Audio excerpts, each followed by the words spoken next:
मोशेने देवाजवळ एक हट्ट केला, प्रभू मला तुझं तेज पाहायचं आहे, तुझं गौरव मला दाखव देवा, तुझं तेज दाखव प्रभू, तुझं तेज मला पाहायचं आहे स्वर्गीय परमेश्वर. आणि परमेश्वर त्या मोशेला म्हणाला की मोशे ठीक आहे, तू माझ्या अतिशय अतिशय जवळच आहेस, तुझी ही विनंती मी मान्य करतो, पण तुला तेज जे आहे ना ते एकदम थोडस एकदम एकदम थोडस पाठमोरा होऊन थोडस तुला ते दिसणार. एखादी मुंगी आहे, मुंगी तुम्हाला पूर्ण पाहू शकता काय? मुंगीने विचार केला मी माणसाला पूर्ण बघणार, मुंगी काय पाहू शकणार? मनुष्याला कधीच पाहू शकत नाही. मनुष्य कसा आहे, मुंगी एवढीशी आणि तिचे डोळे एवढेशे, तिला काय दिसणार आहे मनुष्य?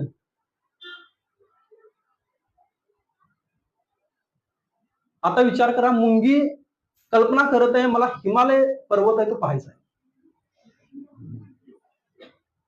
शक्यच नाही ते, कारण मुंगी आहे ती एकदम छोटीशी कण आहे, ती मनुष्याला पाहू शकत नाही.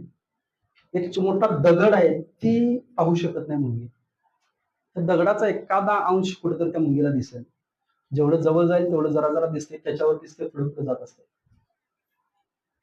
तसं मोशे एका मुंगीसारखा आहे आणि तो परमेश्वराला म्हणत आहे देवा मला ते तुझं तुला पाहायचंय, तुझं तेज बघायचंय, कारण कुठल्याही मनुष्यानं अजून पाहिलेलं नाही देवाचं तेज, देवाचं गौरव परमेश्वराला, आणि जो पाहिल तो मरेल. पण तुझ्यासाठी मी एक गोष्ट करतो की तुला एका खडकाच्या भेगेत लपवतो आणि माझा हात मी तिथं करतो आणि मग पाठमोरा होऊन मी तुला दिसेल तेज. आणि ते मोशेनं थोडस पाहिलं. कुठं पाहिलं? पर्वतावरती. निर्गम्याच्या 34 अध्यायामध्ये सांगितलं, अतिशय थोडस मोशेने ते पाहिलं. आणि ते थोडस जेव्हा त्या मोशेने पाहिलं, मोशेना तो देवाच्या तेजाने भरून गेला. मोशेला माहितच नाही की त्याने काय पाहिलेलं आहे आणि त्याच्या जीवनात काय घडलेलं आहे. आणि मग आता मोशे ते देवाचं तेज, देवाचं गौरव, देवाचं ग्लोरी पाहून आता खाली उतरलाय पर्वताच्या. आणि जेव्हा लोक मोशेला येऊन पाहत आहेत त्यावेळेला लोकांना मोशेच्या चेहऱ्यावर तेज दिसत आहे, एक कण देवाच्या गौरवाचा, शकायना ग्लोरीचा, तेजाचा एक कण मोशेनं पाहिलं. आणि तेवढं बघितल्यानंतर मोशे फुल ऑफ ग्लोरी, देवाच्या गौरवाने भरला, देवाच्या तेजाने भरला. आणि जेव्हा तो ते खाली उतरत आहे त्यावेळेला लोक म्हणत आहेत, अरे मोशे तुझ्या चेहऱ्याकडे आम्हाला पाहत नाही, तू आमच्याशी बोलू नको, कारण तुझ्या चेहऱ्यातून साक्षात देवाचं तेज, देवाचं महिमा, देवाचं गौरव आहे ते बाहेर पडत आहे. आणि लोक मोशेला घाबरले.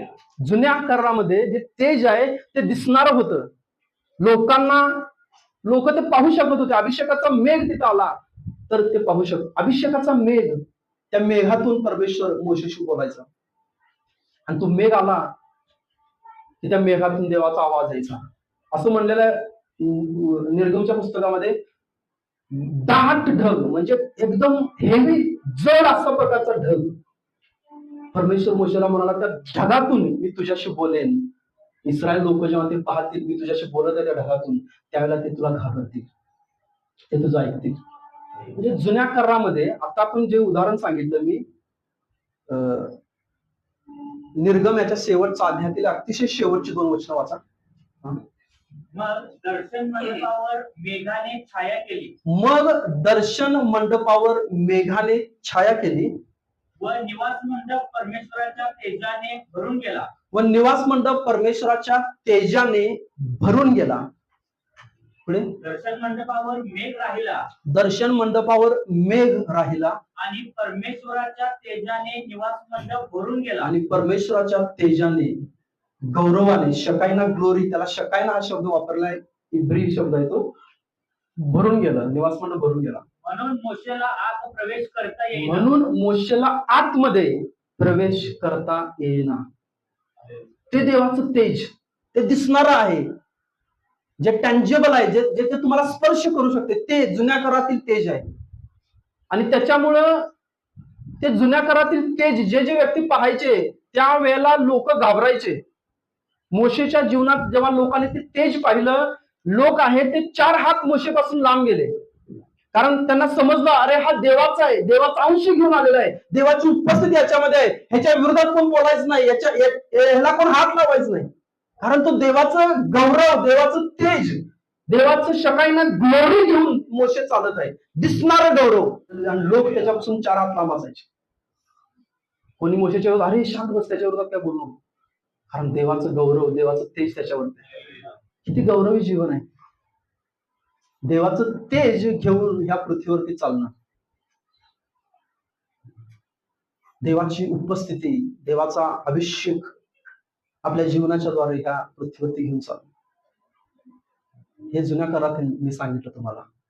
नवीन करारामध्ये याच्यापेक्षा हजारो पटीनं अधिक तेज कल्पना करा, हजारो पटीनं अधिक गौरव कल्पना करा.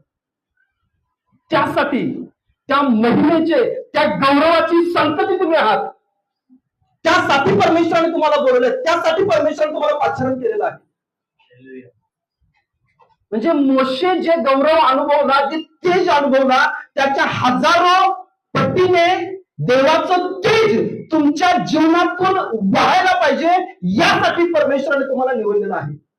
ही देवाची तुमच्यासाठी इच्छा आहे. कारण मोशेच्या वेळेला येशूचं रक्त अजून सांगण्यात आलेलं नव्हतं. आणि म्हणून दुसरे त्याचा 3रा अध्याय किंवा 4था अध्याय असेल, त्यामध्ये पौल असं सांगत आहे, मोशे स्वतःच आवरण तो हे करायचा, स्वतःला एक आवरण आच्छादन घालायचा लोकांशी बोलत असताना.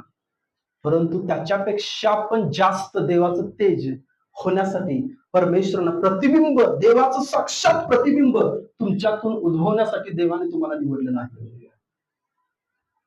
जर मोशेला ह्या काळाविषयी देव दाखवत असेल खाली पृथ्वीवर, तर मोशे रडला असेल देवा, देवा तुम्हाला ह्या काळात का पाठवण्यास, देवा ही किती धन्य लोक आहेत.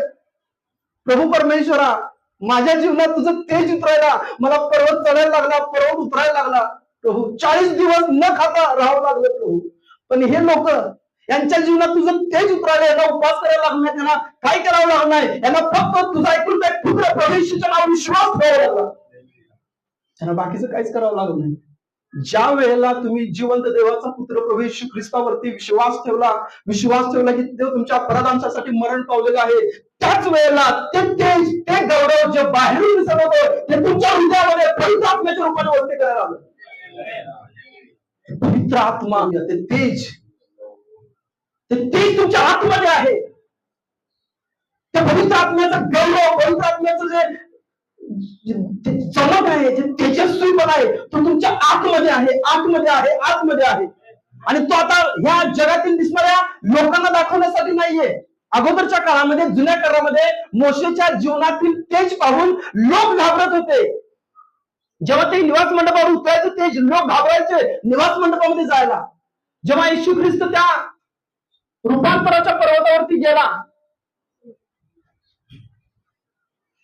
मत्ती कृष्णवर्तमान 17 अध्याय 1-3 वचन, त्याने पेत्र, याकूब, योहानांना उंच डोंगरावरती नेलं आणि मग येशू काही हात पुढे गेला, त्याने गुडघे टेकले. त्या ठिकाणी पेत्र आहे, याकूब आहे, योहान आहे, आणि येशू प्रार्थना करत असताना येशूचं रूप आहे ते पालटलं, जे देवाचं तेज आहे, देवाचं गौरव आहे, ते येशूवरती उतरलं. आणि हे तिघजण पाहत आहेत आणि वचनांच्या मध्ये सांगितले, हे घाबरले, याला काही समजलं नव्हतं आणि ते त्याला पाहत नव्हतं. त्याने आपले डोळे झाकले, घाबरले. त्यांनी ते तेज, ते गौरव, ते दिसणार तेज, त्याच्यापेक्षा अधिक गौरव, त्याच्यापेक्षा अधिक तेज तुमच्या हृदयामध्ये आहे.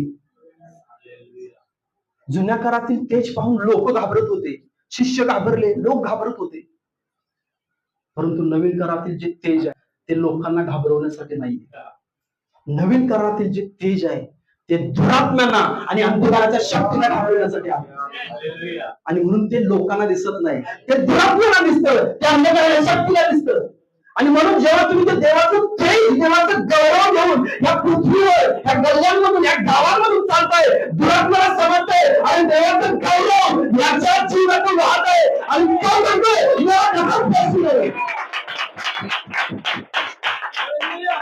देवाचं गौरव, देवाचं तेज तुमच्यातून वाहणं फार गरजेचं आहे, कारण ते तुमच्या आतमध्ये आहे. आणि म्हणून इथं जे लिजन्स दिलेत, हे सगळे लिजन्स, हे सगळे भक्त सिंग असेल, हे रेनॉल्ड बॉन्के आहे, कॅप्टन कुलमन आहे, हे जे लिजन्स आहेत, हे हे संघर्षमय योद्धे जे झाले, हे दिसायला एकदम साधे होते. जेव्हा ते तुमच्यामध्ये येतील, खुर्चीवरती बसतील, तुम्हाला काहीच वाटणार नाही ते की हा लय विशेष आहे. त्याच्या चेहऱ्यावर एकदम तेज, चमक असं काही दिसणार नाही. ते असंच येऊन तुमच्यामध्ये बसेल, तुम्हाला समजणार पण नाही. पण त्यांनी इथं प्रवेश केला, इथले जे दुरात्मे आहेत त्यांना मात्र समजणार, अरे आमच्यामध्ये कोणीतरी आला आहे, चला बाजूला बाजूला. जेव्हा ते पुढे पुढे चालतात, दुरात्म्यांची सत्ता उद्ध्वस्त होत जाते. कारण ते गौरव, ते तेज आतमध्ये घेऊन चालत आहेत. आणि ते गौरव लोकांना दिसत नाही. ते गौरव ज्याला दिसायला पाहिजे त्याला दिसते. तो दुरात्मा आहे, त्या अंधकाराची शक्ती. ती बंधनं तुटायला चालू होतात. अंधकाराच्या शक्तीचे बंधन. आज ह्या अंधाराच्या काळामध्ये, हा मध्यरात्रीचा समय आहे, अंधाराचा काळ आहे. ह्या अंधाराच्या काळामध्ये तुम्हाला ते देवाचं तेज घेऊन चालायचं. देवाचं तेज. दुरात्मे तुम्हाला घाबरायला पाहिजे. अंधकाराची शक्ती तुम्हाला घाबरायला पाहिजे. लोकांना भीती घालायची नाही आपल्याला. लोकांनी तुम्हाला लय वाहवा करायला पाहिजे, अरे खूप छान, खूप छान, खूप किती चांगलं आहे. दुरात्मे घाबरले की लोक ऑटोमॅटिक तुमचा आदर करतात. हालेलुया. दुरात्मे घाबरले की दुरात्मे त्या लोकांना सोडून देतात. ते लोक तुमचा आदर करायला चालू करतात. कारण देवाचं गौरव अशी गोष्ट आहे, देवाचं तेज अशी गोष्ट आहे जे अतिशय मौल्यवान आहे. आणि ते मौल्यवान गोष्ट तुमच्यातून जेव्हा प्रतिबिंब व्हायला लागेल, तुमचं जीवन पण मौल्यवान, अनमोल व्हायला चालू होते. या जगामध्ये पण, समाजामध्ये पण, कुटुंबामध्ये पण, ज्या ठिकाणी जाल त्या ठिकाणी तुमची किंमत आहे, ते दर्जा आहे, तो वाढायला चालू होतो. जे लोक अगोदर तुम्हाला किंमत देत नव्हते, तुमच्याशी बोलत नव्हते, तुमचं त्यांना काही सुद्धा पटत नव्हतं, ते लोक तुमच्या मागं करायला चालू करतात. तू काय मला सांगू नसतं, मला काय समजत नाही, मला काय सांगायचं नाही, काय सांगायचं मूर्खपणाच्या गोष्टी, असे म्हणणारे लोक, ते जे तुमच्या जीवनामधून दुरात्म्यांना दिसायला लागलं, असे सगळे लोक येतात आणि तुमच्यासाठी खुर्ची ठेवतील, बसा बसा, येतील, तुमच्या आजूबाजूला बसतील, तुमचा शब्द आहे ते खाली पुढे देणार नाहीत. आज जर तुमचे पती तुम्हाला किंमत देत नाही, पत्नी किंमत देत नाही, मुलं किंमत देत नाही, आई वडिलांना असं जर वाटत असेल, तर तुम्ही देवाचं तेज त्या तेजामध्ये चाला. देवाचं तेज चाला, तुमची किंमत ऑटोमॅटिक वाढली जाते. ऑटोमॅटिक तुमच्यावरती प्रेम करणाऱ्या लोकांचा एक समूह तयार होते, तुमचा आदर करणाऱ्या लोकांचा एक समूह तयार होते, तुम्हाला तुमच्यासाठी काही पण करणाऱ्या लोकांचा एक समूह तयार होतो. कारण तुम्ही ते तेज घेऊन चालत आहात. नवीन कराराचं जे तेज आहे हे जबरदस्त आहे, हे अद्भुत आहे. आणि म्हणून जुन्या करारामध्ये कानाबद्दल कान, डोळ्याबद्दल डोळा, पायाबद्दल पाय. नवीन करारामध्ये वचनात सांगितलंय, तुमचं झगडणं हे आता रक्त मांसाबरोबर नाही, शरीराबरोबर नाही, ते दुरात्म्यांबरोबर आहे, अंधकाराच्या शक्तींबरोबर आहे. ज्या दुरात्म्याने खून करायला प्रवृत्ती केली, त्या दुरात्म्याबरोबर तुझं युद्ध आहे. त्या दुरात्म्याला हरवलंच की खुनीचं स्पिरिट आहे, व्यभिचाराचं स्पिरिट आहे, ते तुटणार आहे. भांडणाचं स्पिरिट आहे, ते तुटणार आहे. दुरात्म्याला तुमचं जे ग्लोरी आहे, जे गौरव, जे तेज, जे महिमा, शकायना ग्लोरी, नवीन कराचं गौरव, ते गौरव असणं फार गरजेचं आहे, ते दिसणं फार गरजेचं आहे. पहिला निवास मंडप जो तयार केला, अॅक्युरेट हाय असेल, असंच आयताकार, देवाचं तेज त्या ठिकाणी उतरलं, देवाचं महिमा उतरलं, मोशेला आज जाता येत नव्हतं. जेव्हा त्या निवास मंडपाचं मंदिर शलमोनाने बांधलं, त्या मंदिराच्या समर्पणाच्या वेळेला पण सेम अॅक्युरेट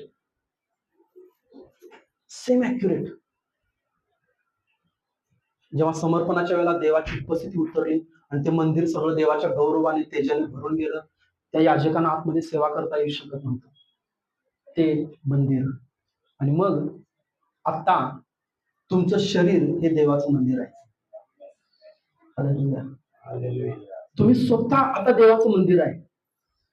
ह्या शेवटल्या काळामध्ये तुमचं हृदय देवाचं मंदिर आहे, तुमचं शरीर देवाचं मंदिर आहे, आणि ह्या हृदयामध्ये ते देवाचं तेज आहे ते उतरायला तयार आहे. कारण मोशेच्या जवळ येशूचं रक्त नव्हतं, आज तुमच्या जवळ ते येशूचं रक्त आहे. मोशे देवाला म्हणून, देवा काय प्रभू परमेश्वरा, गौरी परमेश्वरा, आज ती लोक ती गोष्ट मिस करत आहेत, जे आज तुमच्या हातात आहे, तुमच्या हृदयात आहे, ती गोष्ट